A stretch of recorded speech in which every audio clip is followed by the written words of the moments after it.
आज का विषय है औद्योगिक क्रांति। दो शब्दों से मिलकर यह शब्द बना है उद्योग और क्रांति। उद्योग से आप भली प्रकार परिचित हैं। उद्योग का शाब्दिक अर्थ श्रम करना से लिया जाता है, लेकिन व्यावहारिक अर्थ से आप सभी परिचित हैं।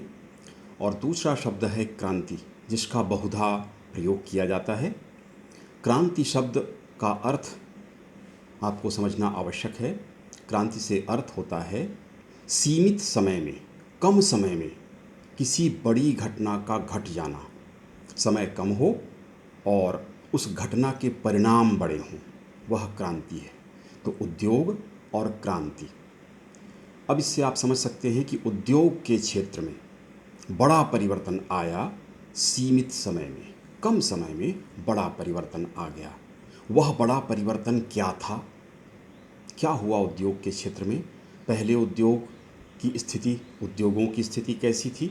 अब उद्योगों की स्थिति कैसी हुई? इसमें हम देखते हैं कि सबसे बड़ा परिवर्तन जो आया था वह उद्योग के क्षेत्र में कुटीर उद्योग स्थापित थे। स्वाभाविक है, आप सभी जानते हैं कुटीर उद्योग ज़्यादातर हाथों से वस्तुओं का निर्माण किया जाता था, हस्तनिर्मित वस्तुओं का उत्पादन होता था। इस समय हम देखते हैं बड़ा परिवर्तन आया कि मशीनी क्रांति हुई।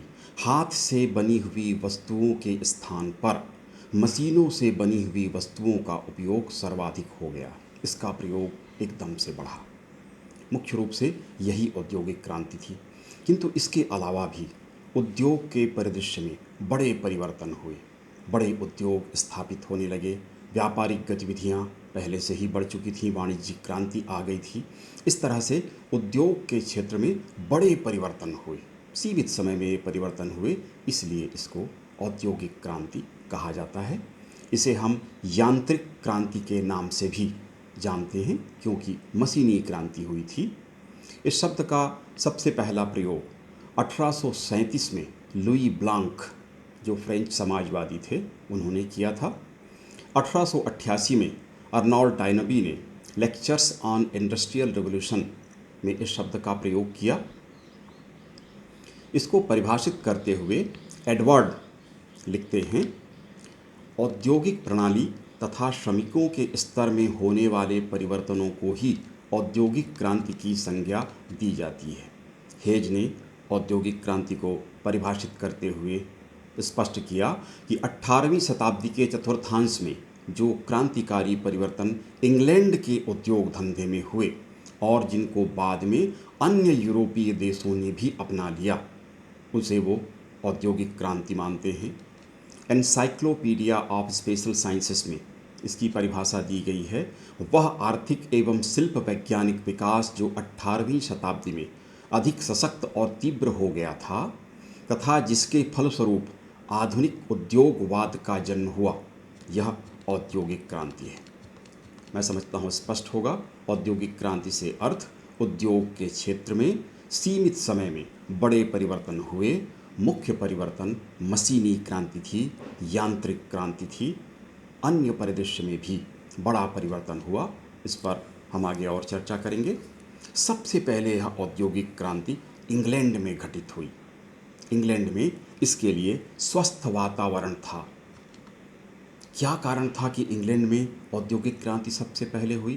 फ्रांस तो अन्य क्रांतियों में यूरोप का नेतृत्व करने वाला था, किंतु इस मामले में इंग्लैंड आगे क्यों हुआ?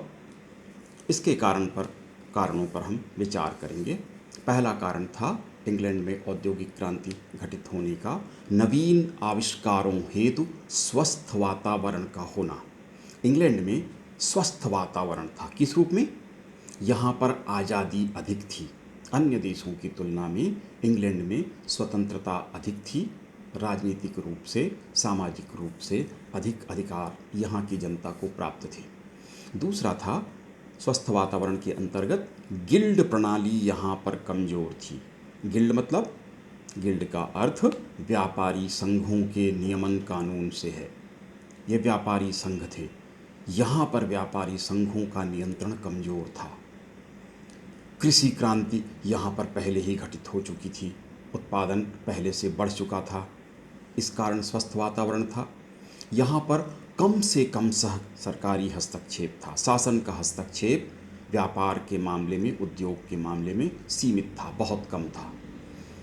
यूरोपीय युद्ध से इंग्लैंड पृथक था। यूरोप में जो युद्ध होते थे, क्योंकि मुख्य भूमि इसकी अलग थी, एक द्वीप देश था, इसलिए सीधे यूरोपीय युद्धों का, थल युद्धों का प्रभाव कहना चाहिए, स्पष्ट तौर पर यहाँ नहीं पड़ता था, उससे यह बच जाता था। यहाँ व्यापारिक संरक्षण की नीति भी अपनाई गई थी और शांति व्यवस्था भी यहाँ पर कायम थी। इस तरह से कहा जा सकता है कि नवीन आविष्कारों के लिए, नवीन खोजों के लिए, व्यापार उद्योग की वृद्धि के लिए अच्छा वातावरण यहाँ पर था। इस कारण औद्योगिक क्रांति का वातावरण सबसे अच्छा इंग्लैंड में था।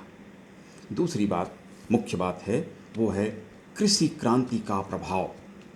इंग्लैंड में कृषि क्रांति घटित हो चुकी थी। गांव से नगर की ओर लोगों का पलायन शुरू हो गया। कृषि क्रांति से क्या अर्थ था? कृषि क्रांति से अर्थ है कि खेती के क्षेत्र में, कृषि के क्षेत्र में भी यंत्रों का प्रयोग शुरू हुआ। आधुनिक प्रकार की कृषि शुरू हो गई। कम लोगों की आवश्यकता हुई मशीन के कारण, इसलिए लोग बेरोजगार हुए और बड़े पैमाने पर नगरों की ओर श्रमिक वर्ग पलायन करने लगा। इसलिए उद्योगों के लिए मजदूर प्राप्त हुए। पूंजी का जमाव हुआ। क्यों? बड़े किसान अब हुए, छोटे किसानों की संख्या कम होने लगी, इसलिए पूंजी भी उपलब्ध होने लगा। अनाज सस्ता हुआ। कच्चे माल के रूप में जो कृषि उत्पाद होते हैं वो बड़े पैमाने पर उपलब्ध हुए, जैसे कपास। ये कृषि क्रांति से संभव हुआ। तो कृषि क्रांति पहले हो जाने के कारण यहाँ पर अच्छा वातावरण निर्मित हुआ और इस कारण से औद्योगिक क्रांति पहले इंग्लैंड में घटित हुई। तीसरा कारण था उद्योग धंधों व व्यापार में प्रगति पहले से ही यहाँ पर हो रही थी। एक तो धन उपलब्ध हुआ था, जैसा कि कृषि क्रांति के बाद हमने आपको बताया। नवीन कारखाने स्थापित हुए, नवीन आविष्कार यहाँ पर हुए, तो उद्योग और व्यापार में पूर्व से ही प्रगति शुरू हो गई थी और अच्छे वातावरण के कारण इसमें और गति इसको प्राप्त हुई। उपनिवेशों की स्थापना में भी इंग्लैंड आगे था। हम सभी परिचित हैं, क्योंकि हम स्वयं भी इंग्लैंड के ही गुलाम रहे थे। लंबे समय तक उन्होंने हमारे क्षेत्र में, पूरे एशिया, अफ्रीका के देशों में और अन्य देशों में भी इस प्रकार से अधिकार किया था।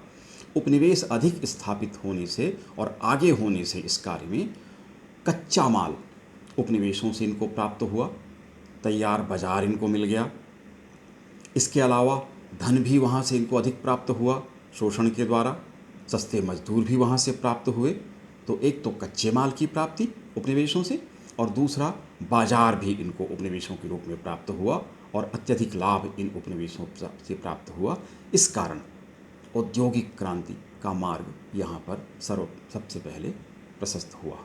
अगला था राजनीतिक संरक्षण और सुरक्षा। इंग्लैंड के द्वारा सर्वाधिक दिया गया, क्योंकि यहाँ की जल सेना सबसे सशक्त थी। तो व्यापार को संरक्षण इन्होंने प्रदान किया, सुरक्षा प्रदान की, ताकि निश्चिंत होकर व्यापारी व्यापार कर सकें। अक्सर इस समय समुद्री मार्ग में लूट हो जाया करती थी, उससे इन्होंने, इंग्लैंड की सेना ने, जल सेना ने विशेषकर सुरक्षा प्रदान की। अगली बात थी इंग्लैंड की भौगोलिक स्थिति। एक तो केंद्र की स्थिति है, दूसरा ये द्वीप देश है। द्वीप यानी चारों ओर से समुद्र से घिरा होना। इस कारण चारों ओर से व्यापार किसी भी मार्ग से होकर ये जा सकते थे। इंग्लिश चैनल बीच में था। यूरोप से पृथक होने का लाभ भी इसको मिलता था और यूरोप के पास होने का भी लाभ इनको मिलता था। सीधे यहाँ पर थल आक्रमण नहीं हो सकता था, यूरोपीय युद्धों से यह पृथक रहा। तो इंग्लैंड की जो भौगोलिक स्थिति थी, एक द्वीप की स्थिति और एक केंद्रीय स्थिति, इस कारण से भी यहाँ अच्छा वातावरण औद्योगिक क्रांति के लिए निर्मित हुआ था। शक्तिशाली जल सेना थी यहाँ की, अगला कारण था। एलिजाबेथ काल में शक्तिशाली जल सेना का निर्माण किया गया था। इस समय विश्व में 1 नंबर पर यहाँ की जल सेना थी। स्पेनिश आर्मेडा को इन्होंने नष्ट कर दिया था। आगे चलकर फ्रांस की सेना को भी इन्होंने नष्ट किया था। अनेक जल युद्धों में इनको सफलता प्राप्त हुई थी। शक्तिशाली जल सेना का औद्योगिक क्रांति से संबंध यह था कि जब औद्योगिक उत्पादन हो और व्यापार किया जाए तो उसको संरक्षण देने का कार्य जल सेना के द्वारा किया गया। अंग्रेजी जहाज़ों पर कोई भी लूट करने की हिम्मत, साहस नहीं कर पाता था, उसके पीछे जल सेना चलती थी। तो शक्तिशाली जल सेना ने उद्योग और व्यापार को प्रोत्साहित किया, उन्हें संरक्षण प्रदान किया। अगला कारण था इंग्लैंड की आपूर्ति शक्ति, निर्यात की शक्ति गजब की थी। पूरे विश्व को एक देश इंग्लैंड सामानों की आपूर्ति कर सकता था। बड़े व्यापारी थे।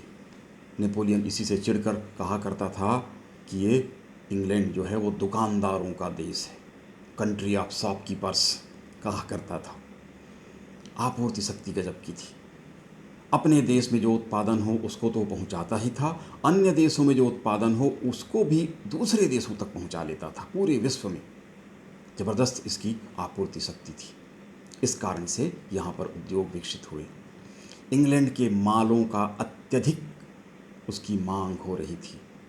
जो उत्पादन ये करते थे, यहाँ के व्यापारी लाते थे, पूरे विश्व में इसकी मांग थी। इसलिए स्वाभाविक है जब मांग अधिक होगी तो पूर्ति, मांग व पूर्ति का नियम आप परिचित होंगे। जिस चीज़ की मांग अधिक होती है उसका उत्पादन बढ़ जाता है। तो औद्योगिक क्रांति इंग्लैंड में हुई इसी कारण से। लोहे और कोयले की खानें यहाँ पर पास पास थी, इससे बड़ा फर्क पड़ता है। लौह उद्योग, लोहा और कोयला एक ईंधन का काम करता है और एक लोहा बेसिक जहाज़ों के निर्माण के लिए लोहे से जो निर्मित वस्तुएं होती थी उनके लिए बड़ा आवश्यक था। ये खान अगर पास पास हों, खदानें उसकी पास पास हों, तो ट्रांसपोर्टिंग का बहुत खर्च बचता है।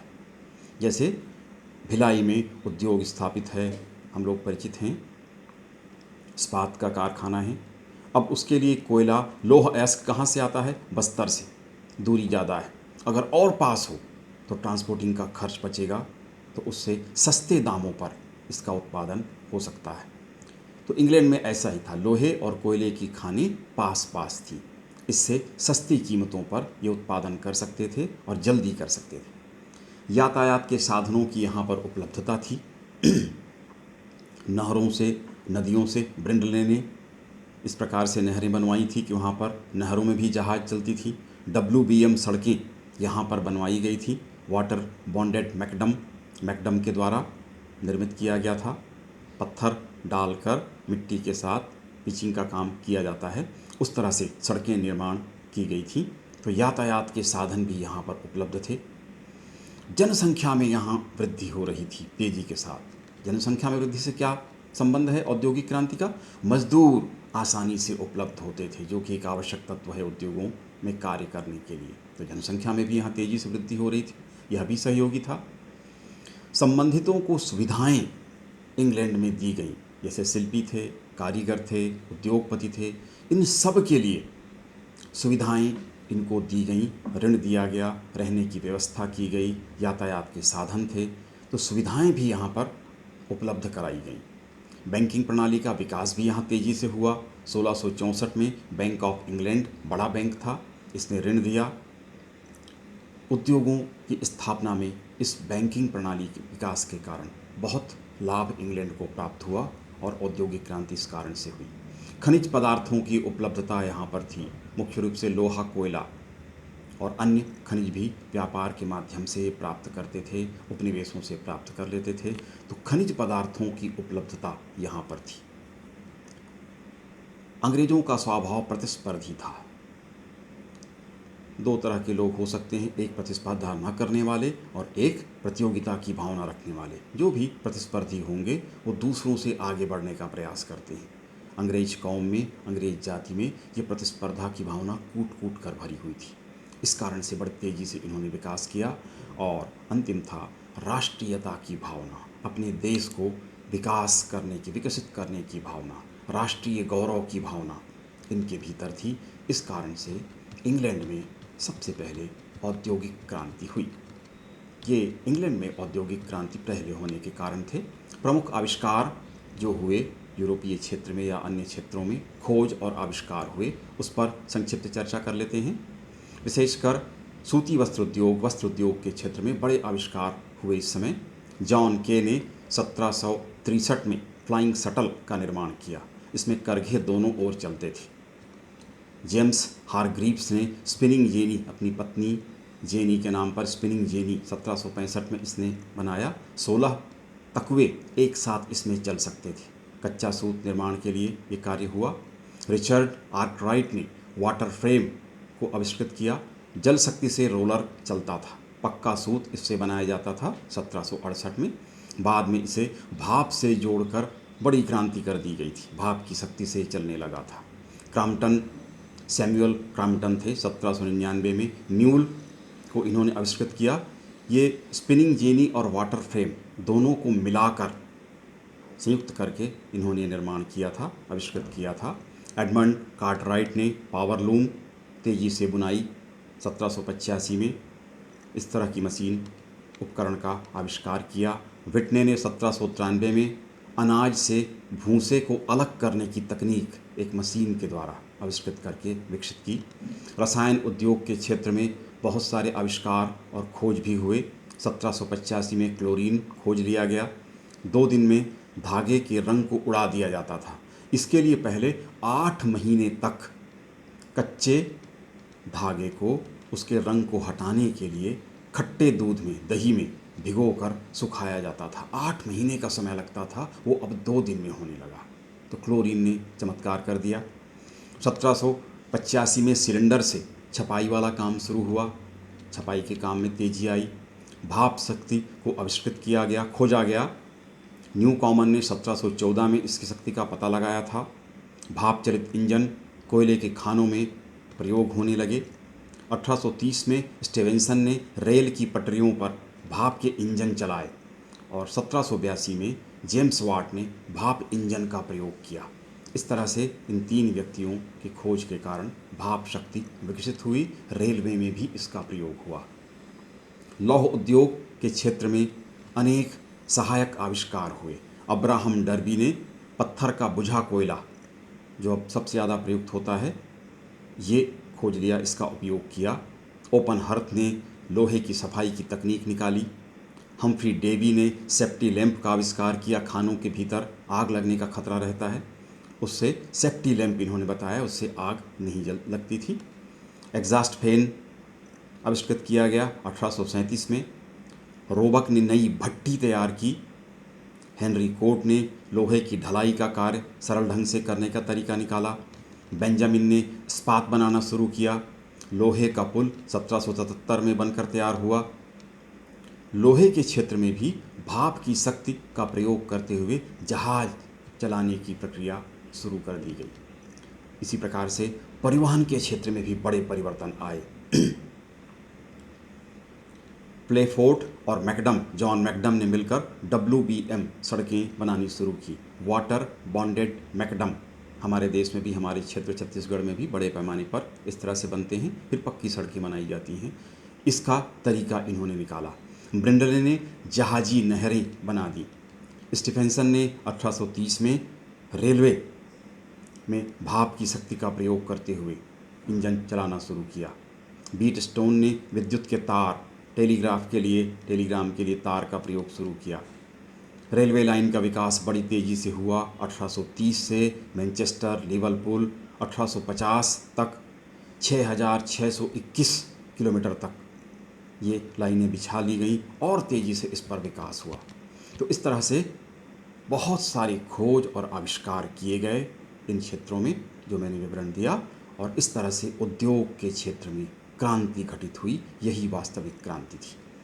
अब हम देख लेंगे इसके प्रभाव क्या हुए थे। जब इस तरह से उद्योग के क्षेत्र में, उद्योग के परिदृश्य में बड़े परिवर्तन आ रहे थे, उनका प्रभाव भी बड़ा व्यापक था पूरे विश्व में, विशेषकर यूरोप के देश में, और पूरा विश्व इससे प्रभावित हुआ। पहला प्रभाव था औद्योगिक उत्पादन में चमत्कारिक वृद्धि हो गई, विशेषकर लोहा और कपड़ा के क्षेत्र में, सूती और अन्य वस्त्र उद्योग में विशेषकर, बाकी सभी क्षेत्रों में हुआ था। तो औद्योगिक उत्पादन में एकदम कई गुना वृद्धि हो गई, मांग भी बढ़ी और उत्पादन भी बहुत बढ़ा। तो बड़ा परिवर्तन आया, उत्पादन में वृद्धि हुई। वाणिज्य व्यापार में वृद्धि हो गई। स्वाभाविक है, उत्पादन अगर होगा तो उसका व्यापार किया जाएगा, निर्यात किया जाएगा। जो उत्पादक देश थे वो निर्यात कर रहे थे, बाकी आयात कर रहे थे, इसमें वृद्धि हुई। नवीन नगरों की स्थापना हो गई। इंग्लैंड के संदर्भ में कहें तो मैनचेस्टर, ग्लासगो, लिवरपूल ये औद्योगिक नगर थे। जहाँ जहाँ पर उद्योग स्थापित हुए उसके आसपास बड़े नगर स्थापित हो गए। उदाहरण के लिए छत्तीसगढ़ में अगर देखें तो भिलाई, ये औद्योगिक नगर है। इस्पात के कारखाने के कारण ही वहाँ पर एक नगर स्थापित हो गया। तो नवीन नगरों की स्थापना इसी संदर्भ में बताया जा सकता है कि यूरोप में भी शुरू हुआ। नगरीकरण जब विकसित हुई तो उसके साथ साथ उसकी परेशानियां भी अपने साथ आ गई। जैसे प्रदूषण की समस्या हो गई, अस्त व्यस्त नगर बसे। उसी को देखकर आगे चलकर कॉलोनी विकसित हुई, जैसे भिलाई में कॉलोनी, अलग अलग सेक्टर बने हुए हैं। प्रदूषण की समस्या थी, सफाई की समस्या, अव्यवस्था थी सर्वत्र, चिकित्सा के साधन नहीं थे, हवा प्रकाश, इन सब की व्यवस्था अच्छी नहीं थी, अस्त व्यस्त नगर बसे थे। फिर इससे प्रेरणा लेकर इन समस्याओं को दूर करने का प्रयास भी हुआ। यातायात के साधनों में वृद्धि हुई। उद्योगों के कारण सड़क, रेलवे, जहाज, विशेषकर जलमार्ग, नहरों में भी इस प्रकार के मार्ग बनाए गए ताकि जहाज उसमें चल सकें। तो यातायात के साधन पूरे विश्व में, जो औद्योगिक देश थे वहाँ पर बंदरगाह तक सामान ले जाना, खनिज इनका ट्रांसपोर्ट का कार्य करना, तैयार माल ले जाना, कच्चा माल लाना, इन सब के लिए सड़कों, रेलवे लाइन और जहाज़ों का इस्तेमाल बड़े पैमाने पर हुआ। जनसंख्या में वृद्धि हुई। इंग्लैंड में भी हम देख सकते हैं 1811 में वेल्स की आबादी 1 करोड़ थी। 1851 के आते 1 करोड़ 80 लाख यहाँ की आबादी हो गई, लगभग दुगनी। जनसंख्या में तेजी के साथ वृद्धि हुई। जनसंख्या का स्थानांतरण भी हुआ। कहाँ से कहाँ की ओर? गांवों से कृषि के जो मजदूर थे उनका शहरों की ओर, जहाँ पर उद्योग स्थापित थे। यह जनसंख्या का स्थानांतरण कहलाता है। अगला है घरेलू कुटीर उद्योगों का ह्रास। लोहे और कपड़े से संबंधित और अन्य जो कुटीर उद्योग थे, अब क्योंकि मशीनों से वस्तुएं बनने लग गई तो अपने आप कुटीर उद्योग नष्ट होने लगे, कमी आ गई उसमें, बड़े उद्योगों ने उनका स्थान ले लिया। बेरोजगारी की समस्या हुई मशीनीकरण के कारण। एक मशीन कई लोगों के रोजगार को छीन लेती है, आप परिचित हैं इससे। कुटीर उद्योग लगभग नष्ट हो गए। मशीनीकरण के कारण बड़ी संख्या में लोग बेरोजगार भी हुए और बड़े उद्योगों में उनको रोजगार भी मिला। दोनों बातें हुई थी। नवीन सामाजिक वर्गों का जन्म हुआ। पूंजीपति वर्ग, मजदूर वर्ग, मुख्य रूप से कह सकते हैं श्रमिक वर्ग, सर्वहारा वर्ग जिसको मार्क्स ने कहा। तो नवीन एक पूंजीपति वर्ग, उद्योगपतियों का, और दूसरा मजदूर वर्ग, ये नए वर्गों का जन्म हुआ। पूंजीवादी विकास हुआ। निजी संपत्ति, उद्योग, व्यापार, बैंकिंग सिस्टम, मुद्रा विनिमय के तरीके, इस प्रकार से पूंजी को महत्व मिला। ये पूंजीवादी विकास कहा जा सकता है। अंतर्राष्ट्रीय आर्थिक निर्भरता अगले प्रभाव के रूप में था। कोई भी देश सारा उत्पादन स्वयं नहीं कर सकता था। जिन वस्तुओं का जहाँ पर अधिक उत्पादन होता था, अन्य देशों को वह निर्यात करता था। जैसे अमेरिका में रुई अधिक उत्पादन होता था, भारत में भी कृषिगत उत्पाद, कच्चा माल ज़्यादा उत्पादित होता था। इंग्लैंड तैयार माल के लिए प्रसिद्ध हुआ, लेकिन इंग्लैंड में आगे चलकर खाद्यान्न की कमी हो गई। कृषि क्रांति के बावजूद लाभ इतना था, उद्योग के क्षेत्र में, व्यापार के क्षेत्र में, कि लोग कृषि छोड़ने लगे, मजदूर जाने लगे। इस तरह से अंतर्राष्ट्रीय निर्भरता का जन्म हुआ। सारे उत्पादन एक देश नहीं कर सकता, इसलिए एक दूसरे पर निर्भर होने लगे। तो अंतर्राष्ट्रीय आर्थिक निर्भरता का जन्म हुआ, जो आज तक चल रहा है। साम्राज्यवाद का विकास हुआ, उपनिवेशवाद का विकास हुआ।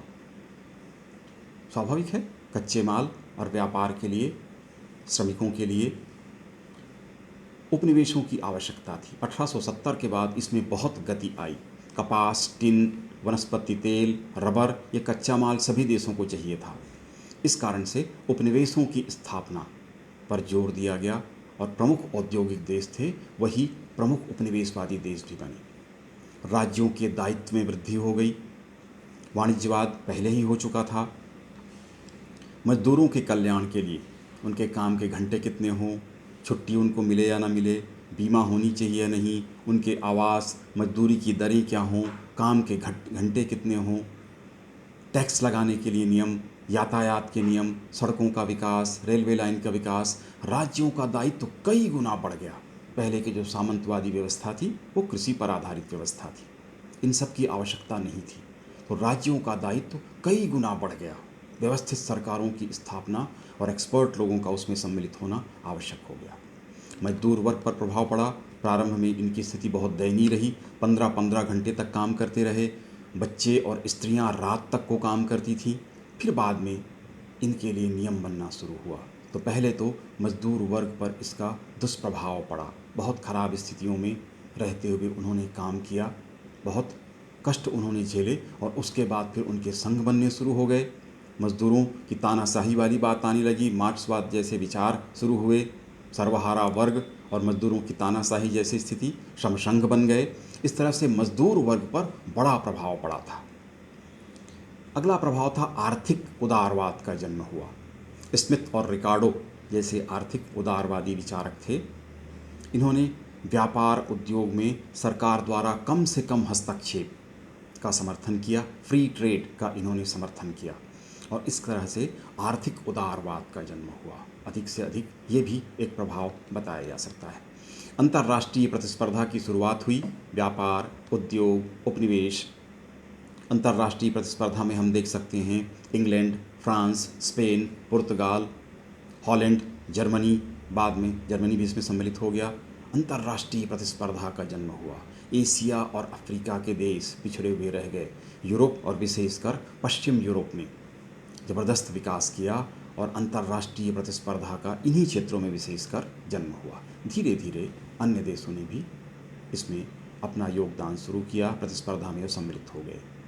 सरकारों को आर्थिक लाभ बहुत ज़्यादा हुआ, टैक्स के रूप में, चुंगी के रूप में और अन्य कर जो लगाए गए उससे सरकारी कंपनियां जो थी वो भी शेयर या सरकारी कंपनियां भी स्थापित हुई थी, उससे भी उनको लाभ हुआ। तो सरकारों को भी बहुत आर्थिक लाभ हुआ। जहाज निर्माण उद्योग प्रमुख उद्योग बन गया क्योंकि जल व्यापार सबसे ज़्यादा था, तो जहाज़ों की बहुत ज़्यादा आवश्यकता थी। तो जहाज निर्माण उद्योग प्रमुख उद्योग के रूप में खड़ा हुआ। नवीन बंदरगाहों की स्थापना हुई। कैले, ब्रेस्ट, हार्वे, रेशफर्ड, ये केवल फ्रांस की बात है। इंग्लैंड, बाकी सभी देशों में बंदरगाहों का विकास बहुत तेज़ी से हुआ क्योंकि जल व्यापार प्रमुख व्यापार था। नाविक गतिविधियों में वृद्धि हो गई, स्वाभाविक है। नाविक नाव से ही या समुद्र से ही मुख्य व्यापार हो रहा था। बाज़ारों में वस्तुओं की उपलब्धता बहुत ज़्यादा हो गई।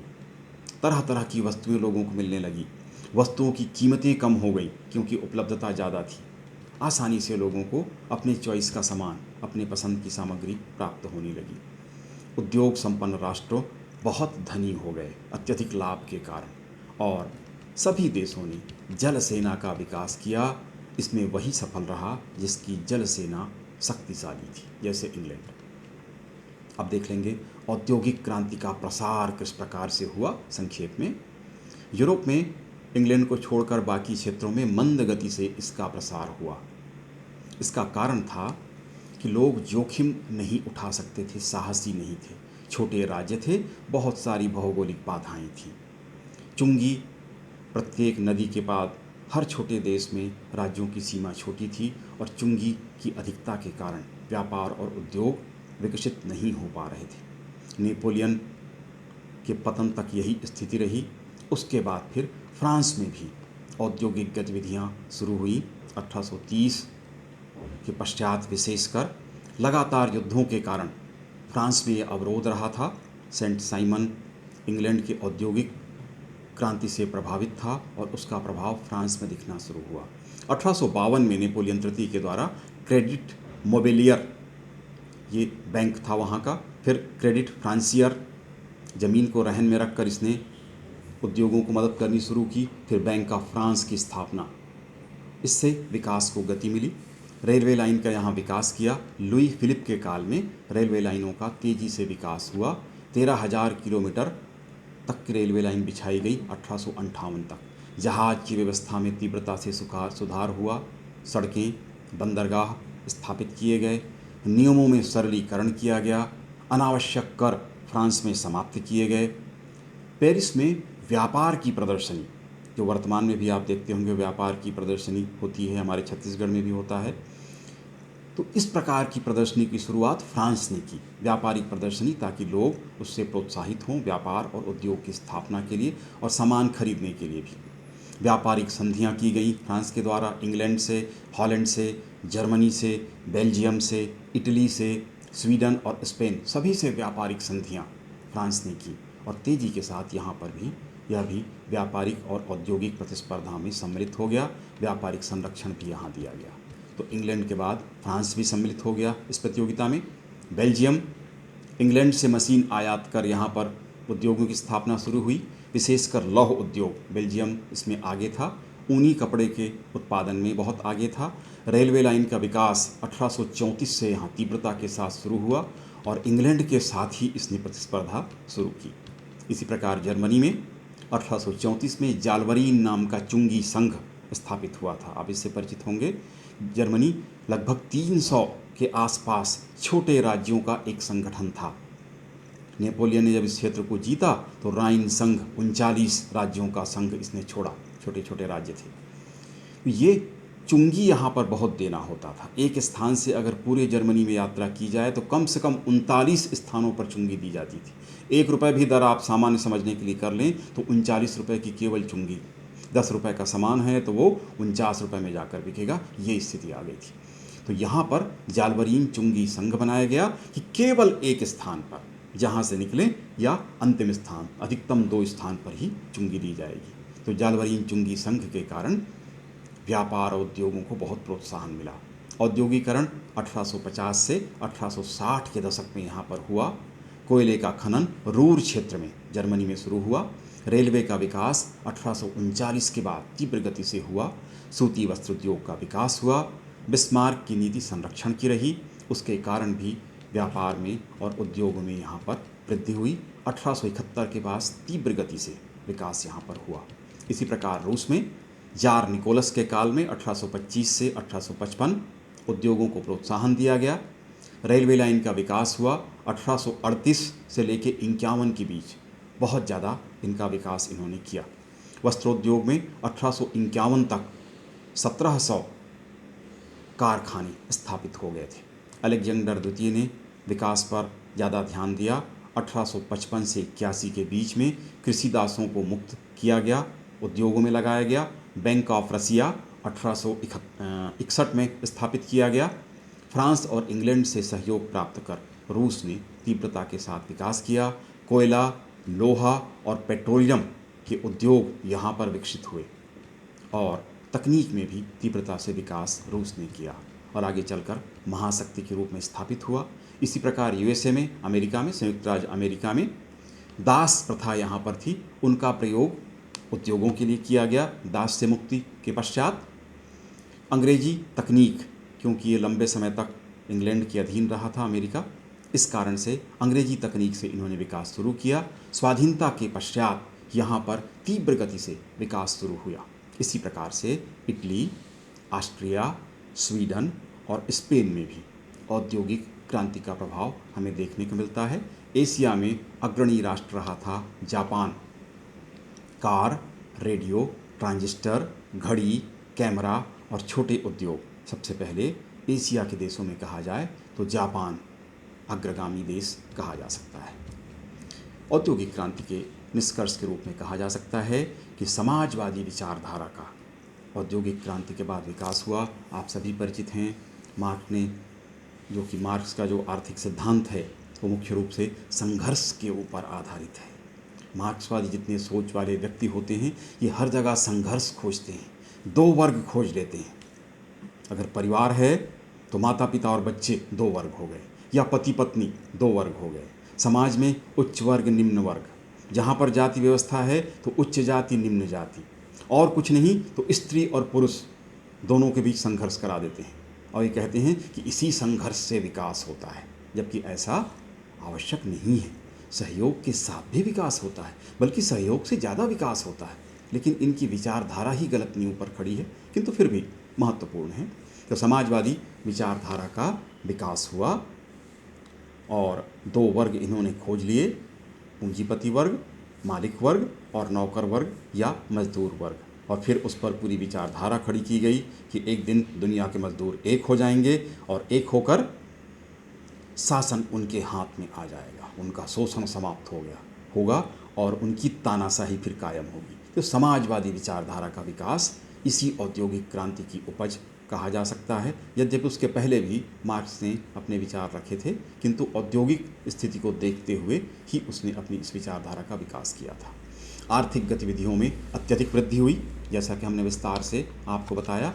तरह तरह की आर्थिक गतिविधियाँ, जहाज़ों का निर्माण, यातायात के पथों का निर्माण, विभिन्न आविष्कार, आर्थिक क्षेत्र में उन्नति के लिए, इसी को ही तो हम औद्योगिक क्रांति कहते हैं। तो आर्थिक गतिविधियाँ अत्यधिक मात्रा में बढ़ गई, उत्पादन बहुत ज़्यादा बढ़ गया, व्यापार बहुत बढ़ा, सामानों की उपलब्धता बहुत अधिक बढ़ गई, बैंकिंग प्रणाली का विकास हो गया, यातायात के साधनों का विकास हुआ।